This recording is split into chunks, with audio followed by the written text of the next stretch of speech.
உம்மை ஆராதிக்க, உம்முடைய திருவார்த்தைகளை கற்றுக்கொள்ள, பரிசுத்த நற்கருணையை பெற்றுக்கொள்ள நீங்கள் ஒவ்வொருவருக்கும் வாய்ப்பு கொடுத்தேன்.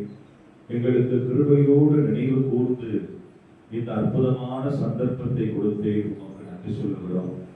இந்த தபசு நாட்களிலே நாங்கள் முழு மனதோடு எங்களை மாற்றிக்கொண்டு ஆவிக்குரிய வாழ்விலே விடுதலை பெற்று உம்முடைய சமூகத்தில் இன்னும் அதிகமாய் உற்சாகமாய் தேவ பயத்தோடு இணைந்திருக்க கிருபை செய்யும்.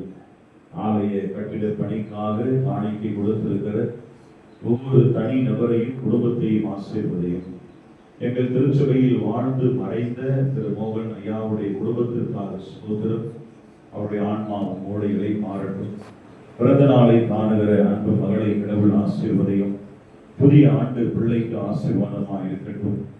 இந்த மாதம் அரசு பொதுத் தேர்வு எழுதி கொண்டிருக்கிற 10ஆம் வகுப்பு 12ஆம் வகுப்பு பிள்ளைகளை ஒரு கருத்தில் கொடுக்கிறோம். தகுந்த ஞானத்தையும் ஆற்றலையும் அறிவையும் அந்த பிள்ளைகளுக்கு ஆண்டவர் கொடுத்து இந்த தேர்வுகளை மிக சிறந்த முறையில் எழுத நீர் அருள் பாராட்ட வேண்டுமாய் நாங்கள் சொல்கிறோம்.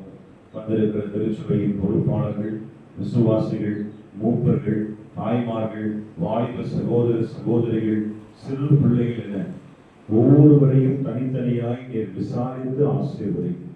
உங்களுடைய வல்லமையான கரம் ஒவ்வொருவரையும் தொட்டு பரிசுத்தப்படுத்தட்டும். படைத்த காணிக்கைகளை நீர் ஏற்றுக்கொள்ளும் வங்கிகளை எதிர்நோக்கி இருக்கிற எங்கள் குரு செய்கிற குருவின் தேர்தல் மிகுந்த சமாதானமாய் நடைபெற கர்த்தர் கிருபைத்தார். எங்களை முழுவதும் தாழ்த்தி உமது சமூகத்தில் அர்ப்பணிக்கிறோம். எங்கள் ஆண்டவரே இயேசுவின் வழியாக வேண்டிக் கொள்கிறோம் பிதாவே. என் ஆத்துமாவே கர்த்தரை ஸ்தோத்திரி, என் ஆத்துமாவே கர்த்தரை ஸ்தோத்திரி. கர்த்தர் செய்த சகல உபகாரங்களையும் மறவாதே.